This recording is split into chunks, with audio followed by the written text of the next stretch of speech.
Okay, so continuing with our lecture, I just described how culture is dynamic, it's ever changing. All cultures all over the world always change. Culture is not something that is easy to define, but also that culture is something that can't be contained in some sort of bounded geographic site. This is a useful example, I think, to illustrate this idea of the failure of thinking culture simply in terms of geography. For example, let's look at the Tidewater region where we're currently located. Why is that perhaps this map that is not a great representation of culture?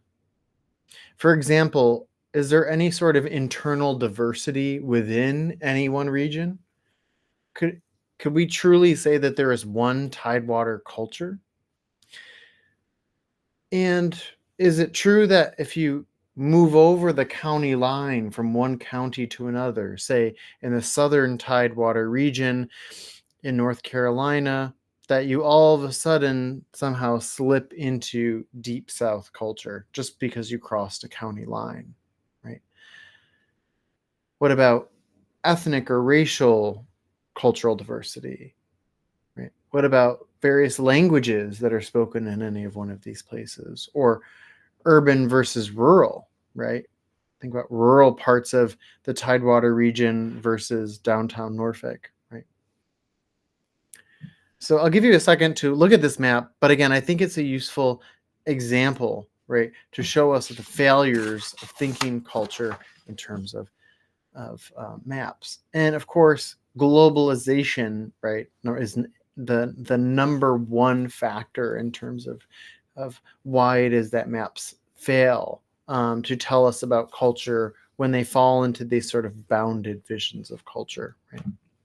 We're all influenced by the internet, right, and that crosses any sort of geographic boundary. Clifford Geertz, who was one of the most famous anthropologists of the 20th century, defined culture as a system of inherited conceptions. Inherited means that you're not born with these things, you inherit them, you learn them over time, expressed in symbolic forms. Right? So key to culture is this concept of symbols. Culture is made up of symbols. Culture is, in fact, a web of symbols. So culture is expressed in symbolic forms by means of which people communicate, perpetuate, and develop their knowledge and attitudes towards life. Okay.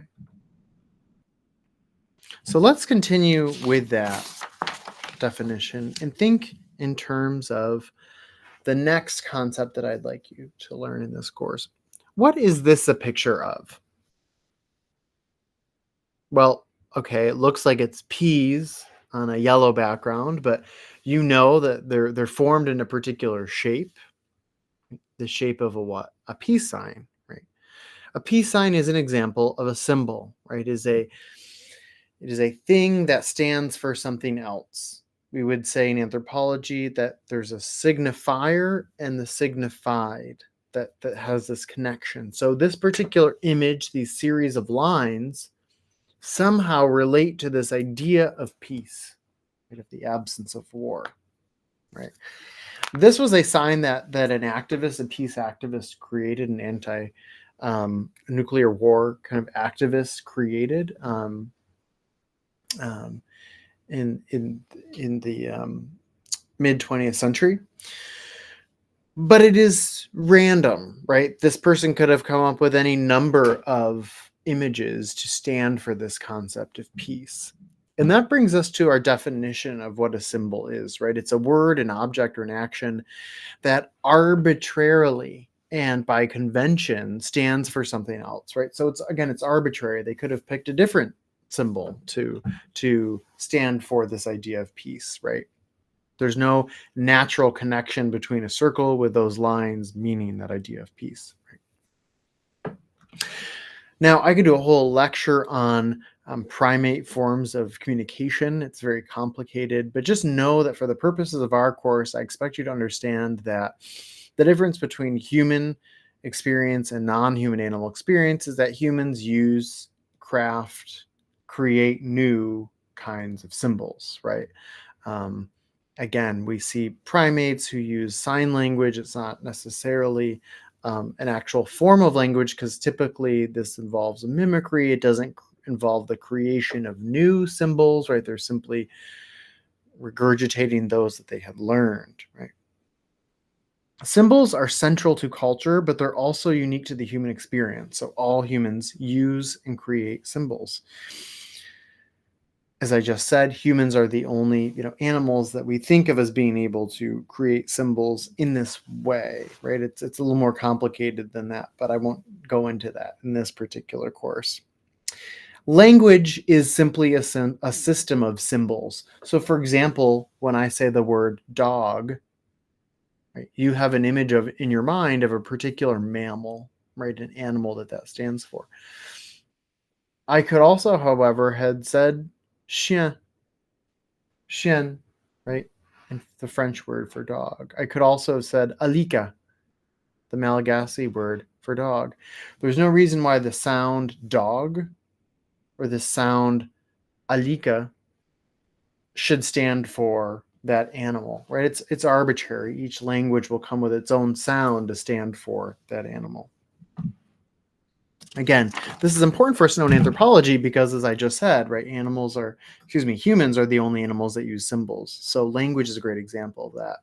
We also see this for example, the periodic table of elements, right? Why should K stand for potassium? Right? We've just sort of arbitrarily come up with that. Okay, now I'm going to show you two images. And I'd like for you to, in your notes, please note down what word, concept, emotion comes to you first when you see these images. So here's image number 1.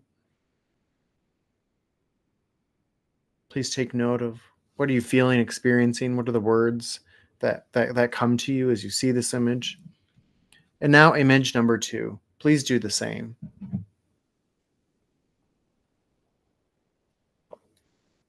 Now, some of you might already know where I'm going with this, right?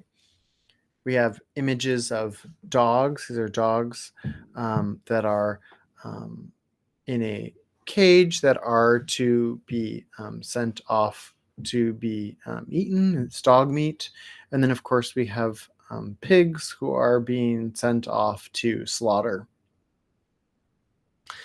So, famously or infamously, dogs were historically consumed for meat in parts of East Asia, although that due to westernization, that practice is far, far less common now, and they tend to be seen as companion animals.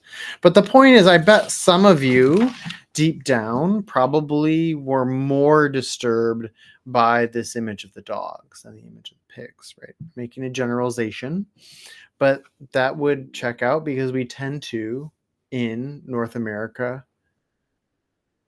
generally speaking, this, for example, wouldn't be true in Muslim households, but I'm just saying, generally speaking, Christian, North America, people would see dogs as companion animals, dog meat as taboo, whereas many people, of course, eat bacon or eat pork. I'm going to give some other examples here, and then I'll explain the concept afterwards. But this is I'll explain the concept now. This is what we call ethnocentrism in anthropology. That is when you judge some other culture's practice based on your own. So, for example, this would be the act of judging someone who eats dogs for meat against your own cultural practice, which says that dogs should never be consumed for meat. Okay. In that light, it becomes very interesting to see how, from some other culture's perspective, maybe what we do, right, they could read from an ethnocentric perspective as wrong or inappropriate. Let's look at how different cultures tackle the issue of death and the afterlife. In the United States, we have long practiced embalming. This largely began to be popularized and taken up As a result of the Civil War, people died far from their homes, but families wanted their loved ones, the soldiers, to be brought back home so that they could be buried. Embalming was one way that the body could be preserved so that the soldier could, again, be brought back home, perhaps also even in an open casket. Fantasy coffins. This is something that we see in Ghana specifically, particularly in urban Ghana. We have these wonderful coffins. These fantastical coffins that people spend a fortune on. And the coffins typically represent something about the life of the person who will be interred in them. So, for example, if this person was a baker, they might have their coffin be in the shape of a baguette. That's my personal favorite, right? If they were a trucker in this truck, or maybe they played basketball, or a sneakerhead, right? They can have the sneakers for their coffin. And lastly, in Madagascar, I said I'd be using lots of examples from Madagascar in this course. We have what's known as the famadien, the turning of the bones ritual, in which typically around roughly every 7 years, this is commonly practiced in the central highlands of Madagascar, loved ones are unburied. That's right. Their bodies are removed from the family tomb. The remains, the bones, are taken out from this fabric wrap. They are cleansed. They are then put into a new fabric wrap, and they might even be danced around. There's a large party festivity. It's a way of making sure that people remember their ancestors, that they celebrate those ancestors who passed away, so that they are not forgotten. So again, as I just mentioned, ethnocentrism is the act of judging the norms, values, and practices of another culture against one's own. This is one of the most important terms and concepts that you will learn in this course. This is the opposite of cultural relativism. In cultural anthropology, we believe that every human society is cultured, quote unquote, in the sense that each group's social practices are ordered and they are composed of an internal logic. Every culture has its own internal logic, right? You just have to understand that logic. And that's what we try to do as cultural anthropologists, try to understand, oh, why is it that people should remove a loved one from a tomb, right? In some cultures, we would generally see that as disrespectful. However, when you understand why they do that, right? How does the ritual work? What's the order of events? You start to learn, like, what does this tell us about what this society values, for example? Now, I'd like you to look at this cartoon. Take a second to read this cartoon.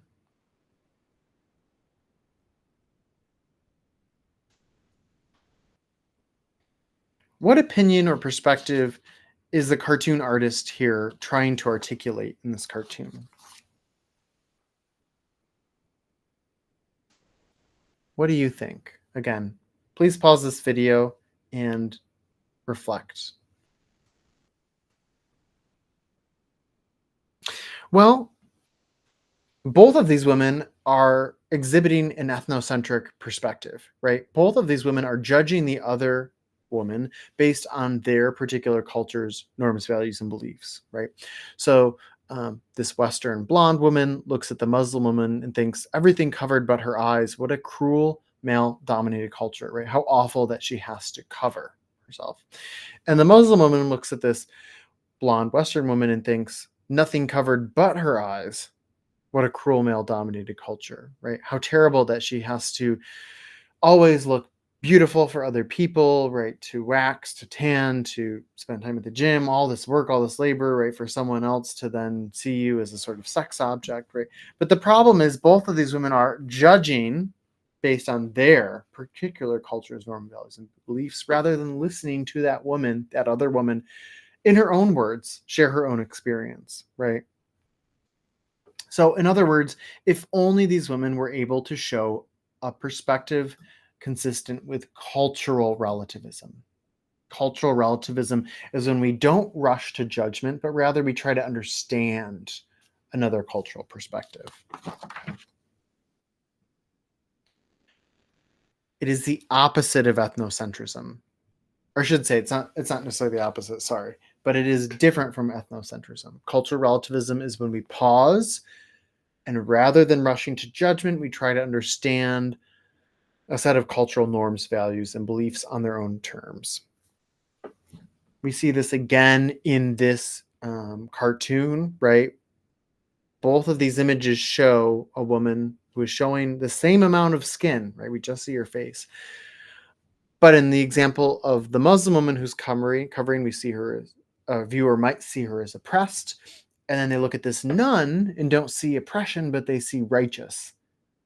Right? That shows us the role that cultural bias has in influencing how we view these particular people. So again, cultural relativism is the importance of understanding that human norms, values, and practices need to be understood within their own cultural context. All right, I will continue this lecture into part 3.